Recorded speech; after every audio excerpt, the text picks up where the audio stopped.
दे सकते हैं।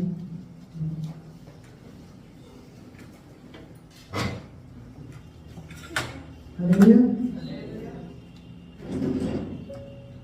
मैं परमेश्वर को धन्यवाद देता हूँ कि परमेश्वर ने अच्छा सा हमारे जीवन में समय दिया। आप परमेश्वर की आराधना, परमेश्वर की स्तुति करने के लिए हमारे जीवन में अच्छा सा समय मिला, इसलिए मैं परमेश्वर को धन्यवाद देता हूँ। और वचन संहिता भी पढ़ने के लिए मुझे समय दिया, इसलिए मैं आप लोगों को धन्यवाद देता हूँ। ये वचन संहिता का परिचय तो देखेंगे, लेकिन वचन संहिता का इसका लेखक लगभग 6-7-8 लोग मिलके इसे लिखते हैं, लेकिन जो 112 वचन संहिता है, इसका लेखक का नाम तो इधर नहीं मिलता है, लेकिन ये एक आनंद के साथ वचन संहिता वचनकार लिखने वाला ये लिखता है। और इसका वचन संहिता का लिखने वाले लोग उनका नाम दाऊद, आसाफ, कुरावच के लोग हैं, और सुलेमान, हामान, एतान, आसा और हिजरा से भी है। शायद हो सकता है ये वचन संहिता इनसे भी लिखा गया होगा, ऐसा माना जाता है, लेकिन इसको लिखने वाले 7-8 लोग मिलकर लिखने वाले हैं।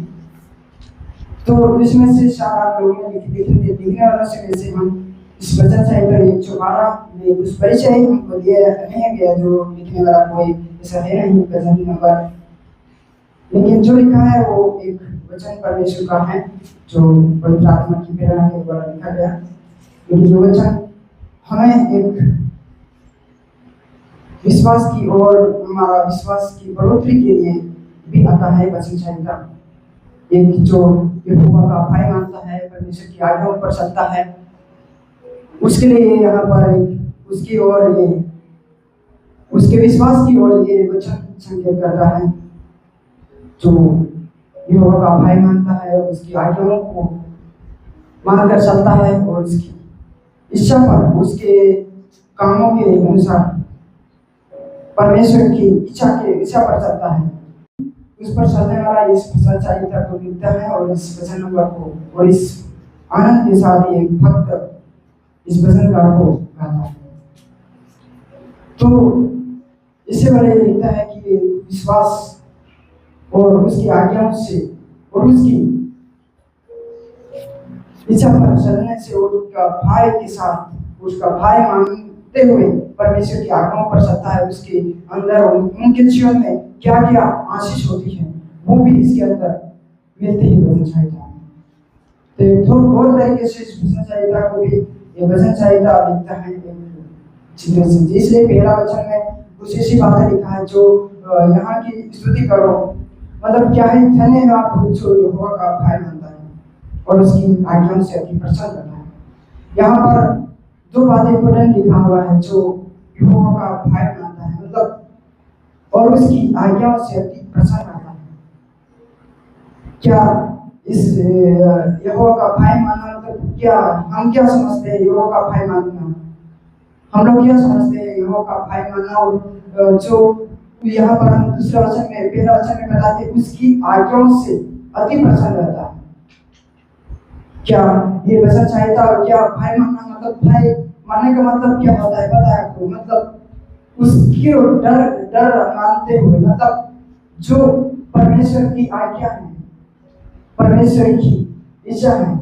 भाई का मतलब जो उसको शायद मैं ये काम कर दूंगा, मुझे परमेश्वर क्या ये काम कर दूंगा, गलत काम करने के लिए जाएगा और उसमें डर होगा कि ये मैं काम कर दूंगा, यहोवा मुझे नहीं छोड़ेगा, परमेश्वर मुझे इस वचन जो मुझे संभालता है, मुझसे प्रसन्न रहता है, वो मुझे नहीं छोड़ेगा। वो ये मतलब भाई, ये भाई को मतलब ये मतलब डर रहता है अपने आप और उसकी आज्ञाओं से प्रसन्न रहता है। मतलब आज्ञा क्या है? आज्ञा क्या है?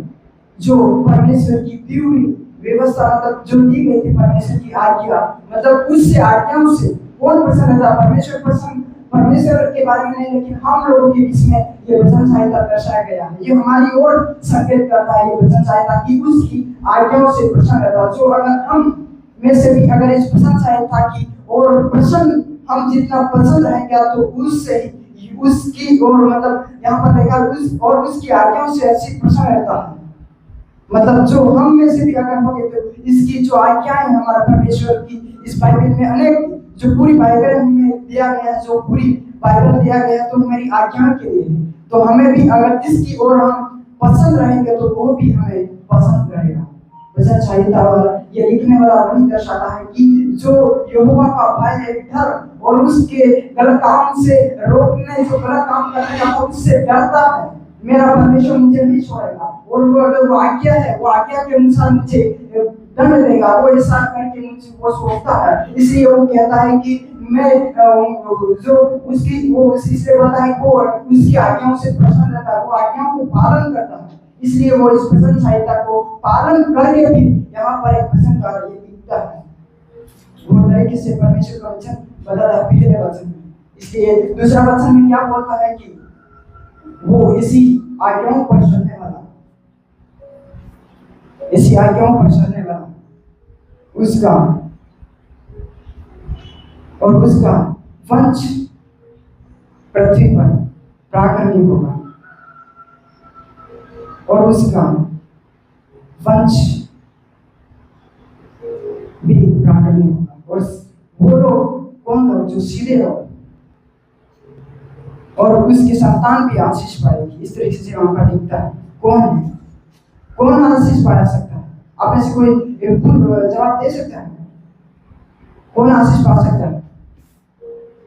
हम पहले में तो देखा था जो यहोवा का भय मानता है और उसकी आज्ञाओं से अति प्रसन्न रहता है।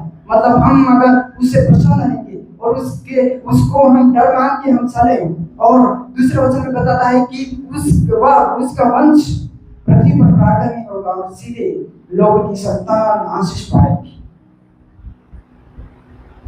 क्या ये वचन संहिता उसके लिए लिखता है क्या? जो वो वचन संहिता लिखने वाले के लिए ही लिखता है? नहीं, लेकिन जो यहोवा का भय मानता है, जो परमेश्वर की इच्छा से, परमेश्वर की दी हुई व्यवस्था पर अति प्रसन्न से, मतलब उससे प्रसन्न होता है, उससे फॉलो करता है, तो उससे वो परमेश्वर भी उससे क्या बोलता है कि उसका वंश पृथ्वी पर प्राकर्मिक होगा और वो लोग उसकी संतान आशीष पाएगी।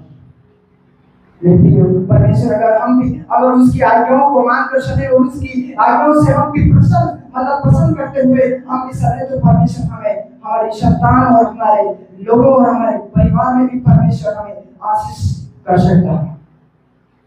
इस तरीके से नहीं कि हम आज से अगर हम गलत काम करते रहे और हम बुरे काम करते रहे फिर भी हम आशीष क्यों नहीं होते? ऐसा नहीं हो सकता। लेकिन पहला वचन में ही ये संकेत करता है कि जो भय मानता है, मतलब भय का मतलब जो गलत काम करता है, गलत काम करने के लिए जाता है और उससे डर लगता है कि मैं जो परमेश्वर की दी हुई आज्ञा है, वो आज्ञा अगर मैं टाल कर मैं गलत ये काम करूंगा तो मुझे दंड मिलेगा।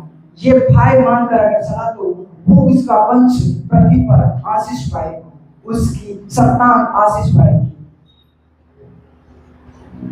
परमेश्वर का वचन ये लिखने वाला पूर्ण तरीके से बताता है। और उसके घर में धन संपत्ति रहेगी।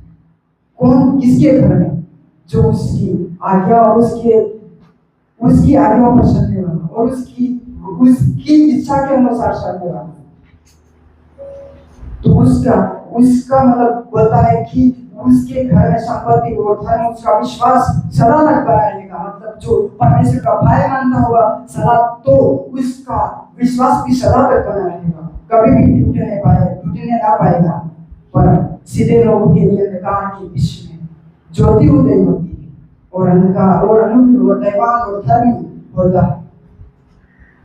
मतलब सीधे लोगों के बीच में जो हम में से अगर उसकी आज्ञाओं पर चलकर चले और उनकी इच्छा के अनुसार चले, तो उनके बीच में भी परमेश्वर की ज्योति उदय होती। मतलब एक शुरुआत परमेश्वर की एक ज्योति के रूप में उसकी आज्ञा और उसकी सीधे मतलब आज्ञाओं को डर मानकर और उसकी आज्ञा और उसकी जो उस व्यवस्था दी गई उससे प्रसन्न होता हुआ सदा, तो वहां पर वो क्या करता है कि वहां उसके बीच में ज्योति उदय होती है। चौथा वचन में इस तरीके से हमें बताता है। और वो अनुग्रहकारी, मतलब एक दयालु, एक नम्रता और दयावान और धर्मी और विश्वास से चलने वाला व्यक्ति होता है।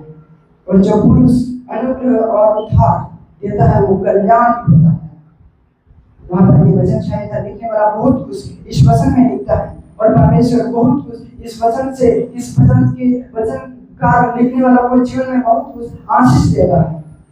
वहाँ पर इस वचन में बहुत कुछ ऐसा रहस्य लिखा है, लेकिन इसे लिखने के लिए मेरे पास समय नहीं, इसलिए आपके बीच में इसी वचन के साथ आपको सबको आशीष करे परमेश्वर, और सब लोगों को इस वचन के द्वारा परमेश्वर सबको आशीष करे। परमेश्वर हमेशा, परमेश्वर आपको ये समय देने के लिए और वचन बताने के लिए, मुझे समय देने के लिए, और सबको मैं धन्यवाद देता हूँ। और ये वचन 2-3 वचन सुनने के लिए भी मैं आपको धन्यवाद देता हूँ। परमेश्वर सबको आशीष करे। हम लास्ट में प्रार्थना करेंगे।